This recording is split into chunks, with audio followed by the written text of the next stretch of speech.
ఇప్పుడు ఎవిస్ హాస్పిటల్ని సంప్రదించండి. స్కానింగ్ కూడా ఫ్రీగా చేస్తున్నారు. Avis hospitals.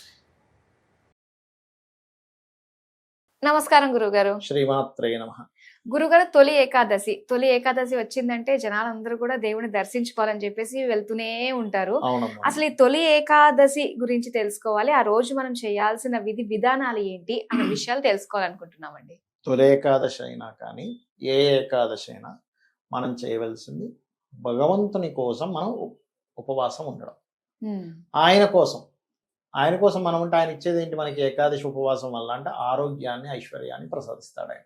ఓకే. అయితే ఒక్కొక్కసారి ఏమవుతుంటుందంటే మనకి ఏకాదశి దశమితో కూడిన ఏకాదశి వస్తుంది, ద్వాదశితో కూడిన ఏకాదశి వస్తుంది, వేరే ఏకాదశి. నేను ఈ తొలి ఏకాదశి గురించి అనట్లే. ఇది మనకి ఆదివారం నాడు 6వ తేదీ వస్తుంది తొలి ఏకాదశి. అయితే చాలా మంది తెలియక దశమితో కూడిన ఏకాదశి కూడా పాటిస్తారు. ఓకే. మనకి మహాభారతంలో కుంతీదేవి దశమితో కూడిన ఏకాదశి చేయడం వల్ల సంతానాన్ని కోల్పోయింది అనేటువంటిది ఒకటి ఉంటుంది. కాబట్టి పొరపాటున కూడా ఆ రోజు దశమి ఉందండి పొద్దున్న కొంతసేపు, తర్వాత ఏకాదశి కూడా వచ్చింది అనేది అసలు ఎప్పుడు పాటించకూడదు. ద్వాదశి కనెక్ట్ అయిందండి పొద్దున్న, ఆల్రెడీ సూర్యోదయంతో ఏకాదశి ఉంది. ఏ అర్ధరాత్రో తెల్లవారుజామున ఇంకా సూర్యోదయం అవ్వకముందు ద్వాదశి కూడా కనెక్ట్ అయింది. ఆ ఏకాదశినే పాటించాలి. ఇది మెయిన్ ఇంపార్టెంట్ విషయం ఇక్కడ. ఓకే. దశమితో కలిసి వచ్చేదాన్ని పాటించకూడదు.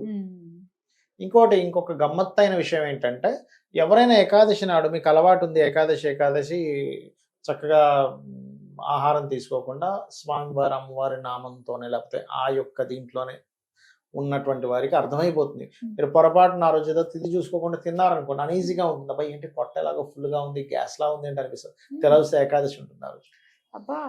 ఎందుకు అంటే అమ్మా, మనకి తిథులు ఉంటాయి కదా, తిథుల్ని బట్టి చంద్ర రవుల యొక్క సంబంధం ఉంటుంది. అంటే చంద్రుడికి రవి ఎంత దూరంలో ఉన్నాడు అనేది. ఏకాదశి నాడు మీరు ఎప్పుడైనా చూడండి, రవిచంద్రులు 1/5 యాక్సెస్ లో కానీ 1/11 యాక్సెస్ లో కానీ ఉంటారు. 3/11 ఆర్ 1/5 యాక్సెస్ లో కానీ. అయితే ఇక్కడ మీకు ఎప్పుడైతే ఇలా ఉంటారో ఆ సమయంలో ఏంటంటే రవి ఆత్మకారకుడు, చంద్రుడు మనస్కారకుడు. ఇమ్యూనిటీ హౌసెస్ అంటారు 11వ స్థానాన్ని, 5వ స్థానాన్ని. పంచమం ఇమ్యూనిటీ. అందుకే చూడండి మనకి శత్రువు 6వ స్థానం అంటే మిత్రుడు 5వ స్థానం. శత్రువు మిత్రుడుగా మారుతారంటే 5వ స్థానం యాక్టివేట్ అవుతుందని అర్థం. రోగం 6వ స్థానం అయితే 5వ స్థానం ఇది ఇమ్యూనిటీ. ఇమ్యూనిటీ ఎక్కువ ఉంటే రోగం తగ్గుతుంది.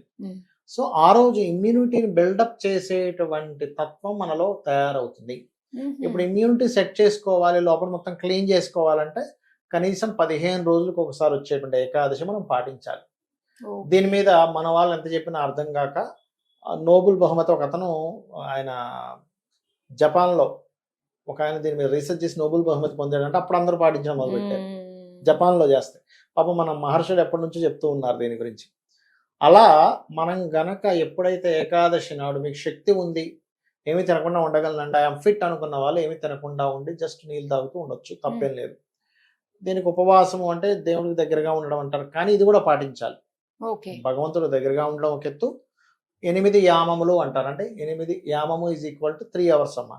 8 3 24 hours చేయాలి. చేసి ఆ రోజు మీరు మీ పనులు మీకు ఉంటాయి. సర్వసాధారణంగా ఆఫీస్కి వెళ్తారు, ఇంట్లో వర్క్ ఫ్రమ్ హోమ్ చేసుకుంటారు. చేస్తూ ప్రతిదీ కూడా భగవంతుడికి సమర్పిస్తూ భగవత్ నామస్మరణలో, వీలైతే గోశాలకు వెళ్ళడం, వీలైతే ఆలయానికి వెళ్ళి టెంపుల్లో మనం అభిషేకము ఏదో ఒక కైంకర్యం చేయించుకోవడం, లేదా ఏదైనా ఒక మంచి కార్యక్రమం ఇంట్లో పెట్టుకోవడం చేయొచ్చు. అయితే ఇక్కడ మరలే కొంతమందికి సందేహం వస్తుంది, ఏమంటే నాకు అనారోగ్యంగా ఉంది, నేను ఉండలేను, అప్పుడు దేవుడు ఏమైనా కోప్పడతాడా, నేను ఏకాదశి రోజు ఎందుకు ఉండలేదు అంటాడా అంటే ఏమీ అన్నాడు. అనారోగ్యంతో ఉంది, షుగరు బీపీలు ఉంటాయి, వాళ్ళు తినకుండా ఉండలేరు, చక్కగా ఫ్రూట్స్ తినండి, తప్పేం లేదు. అంటే త్వరగా అరిగిపోయేది తినాలి, అంతేగాని ఇప్పుడు తింటే ఏదో సాయంత్రం కరుగుతుందంటే పనికిరాదు. త్వరగా అరిగిపోయేది తింటే మీరు గమనించండి, ఇంకా ఎనర్జైజ్గా ఉంటాం ఆ రోజు. ఏదో కొద్ది మందికి షుగర్ ఉంటుంది, వాళ్ళకి ఫుడ్ తింటే కానీ వాళ్ళకి ఇబ్బంది ఉండదు, అంటే వాళ్ళకి ఉండలేరు, ఓ చాక్లెట్ తీసుకోవడం, ఫ్రూట్ తీసుకోవచ్చు, తప్పేం కాదు. ఓకే, అలా చేస్తే ఏమవుతుందంటే ఒకటి సైంటిఫిక్ గా కూడా మనకి ఏంటంటే అమ్మ, ఫుడ్ వేస్తూ వెళ్తున్నాం అనుకోండి, అది క్లీన్ చేసుకోవడానికి టైం సరిపోతుంది. ఎప్పుడు ఫుడ్ మన శాస్త్రాల్లో ఉన్నది ఏమిటంటే సూర్యాస్తమం తర్వాత నువ్వు తినకు, సూర్యోదయం నుంచి సూర్యాస్తమం లోపల నువ్వు తినాలి ఏం తిన్నా కానీ. సూర్యాస్తమం తర్వాత తిన్నావంటే అది మంచిది కాదు హెల్త్కి. చాలామంది ఎర్లీ బెడ్, ఎర్లీ ఫుడ్ ఇది పాటిస్తుంటారు, వాళ్ళు ఆరోగ్యంగా ఉంటారు. అసలు 2 టైమ్ ఫుడ్ అయితే మంచి ఆరోగ్యం ఇస్తుంది. 1 టైం అయితే ఇంకా తిరుగులేదు, కానీ ఉండలేరు 1 టైం తిని. మంచి మంచి యోగులు వీళ్ళందరూ కూడా 1 టైమే తీసుకుని ఉంటారు. మధ్యాహ్నం 12 నుంచి 3 లోపల తీసేసుకుంటారు, మళ్ళీ నెక్స్ట్ డే అలా. ఎవరికైనా అనారోగ్యం బాగా ఎక్కువగా ఉంది అనుకునేవారు 2 టైమ్ 1 టైంలోకి మారిపోతే ఖచ్చితంగా వాళ్ళకి సెట్ అయిపోతున్నాం. ఎందుకంటే మనం ఎన్ని మెడిసిన్స్ వేసుకున్నా ఆఖరిగా ఏ డాక్టర్ని అడగండి, మీ ఇమ్యూనిటీ మిమ్మల్ని కాపాడాలి. అయితే కొంతమందికి ఆటో ఇమ్యూనిటీ డిజార్డర్స్ అని ఉంటాయి. అవునండి. ఆటో ఇమ్యూనిటీ డిజార్డర్ ఉన్నప్పుడు అది ఎలా వస్తుంది అంటే పంచమ స్థానంలో రాహుకేతువుల సంబంధం ఉండడం వల్ల కానీ, లేకపోతే పంచమాధిపతి రాహుకేతు సంబంధాలతో ఉండడం కానీ, లేదా పంచమాధిపతి ఉన్న నక్షత్రం వక్రి అయి ఉన్నా, లేదా పంచమాధిపతి వక్రి అయి ఉన్నా రివర్స్ అయింది అది.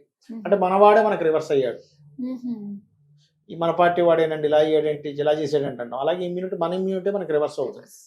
అప్పుడు ఆ గ్రహానికి సంబంధించిన దానం ఇవ్వడం, ఆ గ్రహ అధిష్టాన దేవతని మనం దీపారాధన చేయడమో లేకపోతే అధిష్టాన దేవత శ్లోకాలు చేసుకుంటే కూడా ఇది తగ్గుతుంది.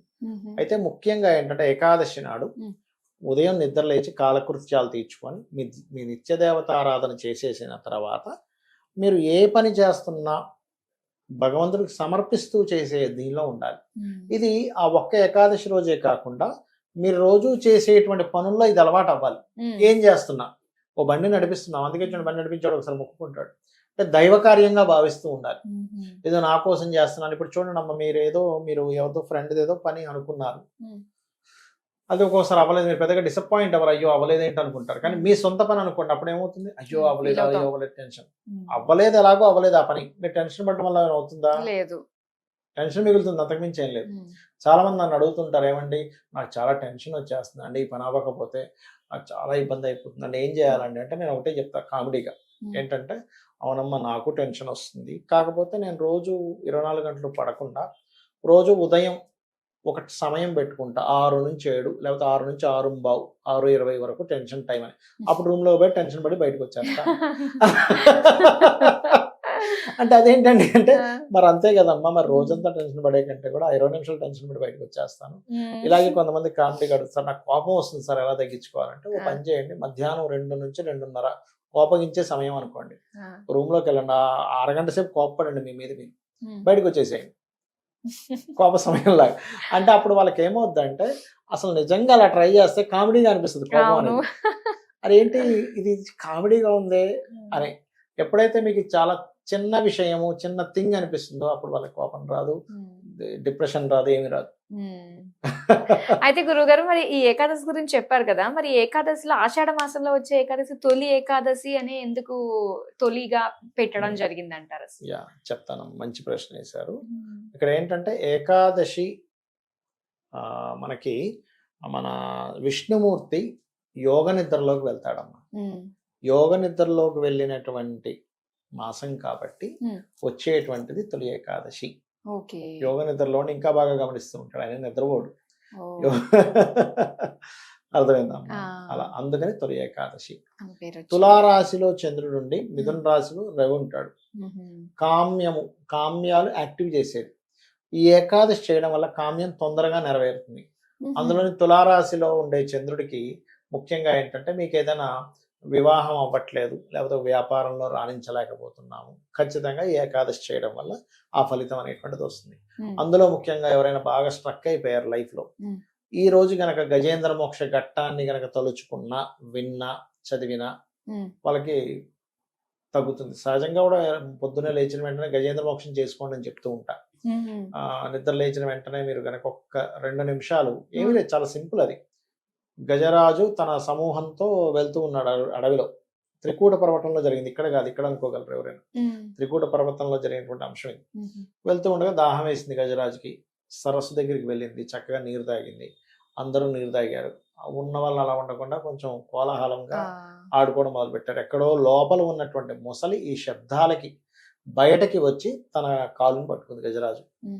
వాళ్ళిద్దరి మధ్యన భీకరమైన యుద్ధం జరిగింది, మిగతా ఏనుగులన్నీ దూరం అయిపోయాయి. అప్పుడు అర్థమైంది గజరాజుకు, ఓహో బలం ఉన్నంతసేపే మన బలం తగ్గిపోతుంటే బలగం కూడా దూరం అయిపోతుంది, ఈ సంసార సాగరంలో పడి నేను ఇదైపోయాను, ఇదే గొప్ప అనుకున్నానని దాంతో ఫైట్ చేస్తాడు, చాలా పోరాడతాడు. బలం తగ్గిపోతూ ఉన్నప్పుడు అప్పుడు ప్రార్థిస్తాడు, ఎవరు మూలం విశ్వానికి మొత్తం ఎవరు మూలమో ఆ వచ్చిన వ్యక్తి నాకు మోక్షాన్ని, అంటే ఆ మూలం ఎవరైతే ఉన్నారో నాకు దీని నుంచి విముక్తి కలిగించాలి అని. ఇప్పుడు అందరూ ఇంద్రుడు, అందరు దేవతలు మనల్ని కాదు, మనం మూలం కాదుగా, మూలం వేరే ఉన్నారు, విష్ణు వస్తాడు. అంటే మనకి మూల భాగవతంలో అయితే అక్కడికక్కడే ఇలా వచ్చినట్టుగా ఉంది.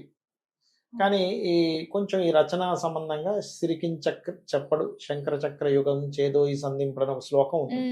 అంటే ఏంటి, అలా హఠాత్తున అప్పటికప్పుడు బయలుదేరిపోయాడు.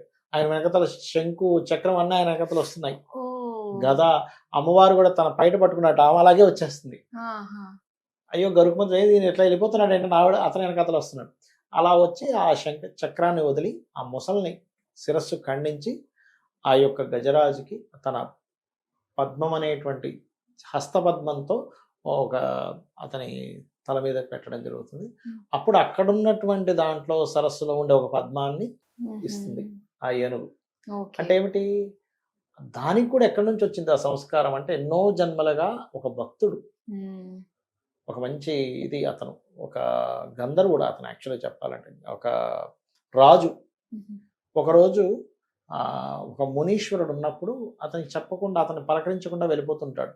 అప్పుడు శాపం ఉంటుంది, ఏనుగు వైపు పుట్టు అని. నీ మదంతో అలా పుట్టావు కదా. మరి ముసలు ఎవరు అంటే ఒక గంధర్వుడు. ఆ గంధర్వుడు ఏంటంటే ఒకరోజు ఒక మునీశ్వరుడు ఒక నదీ ప్రవాహం దగ్గర తపస్సు చేసుకుంటుంటే ఈ గంధర్వుడు వాళ్ళ భార్యలతో ఆడుతూ ఉన్నాడు. ఈ వీళ్ళని ఏదో మెప్పించడానికి నవ్వించడానికి నీటి లోపల నుంచి వెళ్ళి కాలు పట్టుకున్నాడు. కాలు పట్టుకోగానే ఆయన ఉలిక్కి పడ్డాడు. భలే పట్టుకున్నాను కదా ముసలు అనుకున్నావు కదా అంటే, సరే నువ్వు ముసలు అనుకొని చేసావు కదా, నువ్వు ముసలు వైపు అని చెప్పిస్తాడు. అయ్యో మరి ఎలాగా, నాకు మోక్షం ఎలాగా అంటే, ఒకరోజు ఇలా జరుగుతుందిలే, అప్పుడు నీకు మోక్షం వస్తుందని చెప్తాడు. అలా ఏంటంటే ఇది తలుచుకున్న ఉదయం పూట నిద్రలేచిన వెంటనే మీకున్నటువంటి సకల కష్టాలు తొలగుతాయమ్మా. అది ఇరుక్కుపోయిందిగా ఏనుగు అక్కడ. అలాగే మనం కూడా లైఫ్ లో అప్పుల బాధలతోనో అనారోగ్యంతోనో గొడవలతోనో ఎక్కడో ఇరుక్కొని ఉంటాం, జాబ్ రాకో బిజినెస్ రాకో, అవన్నీ కూడా బయటపడతాము. చాలా బాగా తెలియజేశారు గురుగారు. ఉదయం లేవంగానే ఈ ఘట్టాన్ని మనం కనుక గుర్తు చేసుకుంటే, సో ఇది పెద్ద ఏం కష్టం కాదు అన్న ఆలోచనతోటే మనం ఎగ్జాక్ట్లీ బయటకు వచ్చాం అన్నమాట. చాలా చక్కటి విషయాలు మాకు తెలియజేసినందుకు ధన్యవాదాలు. శ్రీమాత్రే నమః.